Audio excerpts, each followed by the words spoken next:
Tordaşı yaxşımızla bugün sizlerge sözlep o'tadigan tuxum chilash usuli. Oldi bilan yerlik tuxumni tayyorlab pishirib olamiz. Suv 10 minut chilab qo'ygandan keyin mana bunda yaxshi so'yiladi. Tayyorlangan xurishlari 200 gram samsoq oqlangandan keyin yaproq holatda eziladi. 80 gram zencevil shilib tayyor qilib olamiz. 10 gram kavovichin, ya'ni xo'jo. Tayyorlangandan keyin 3 xalta xushbo'y ochiq suv. Bir tal ko'r bo'lsa bo'ladi. Chilashdan avval pichoq bilan yengil shilvatgan chog'da ta'mi o'tkir, yeyishlik bo'ladi. Buning shifoliq roli qon qo'yiqdan bo'lgan putqul qo'lishish, jigarni may qoplab ketish, ziyoda semizlik qatorliqlarning oldini oladi.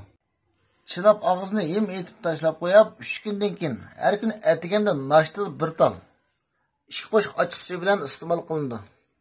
Kechda tomoqdan burun bir tal 2 qo'shiq ochiq suv bilan iste'mol qilsak, yaxshi manfaat qiladi. Yoqtirgan bo'lsangiz tarqitib qo'yinglar, jirak berib qo'yinglar azizlar, rahmat.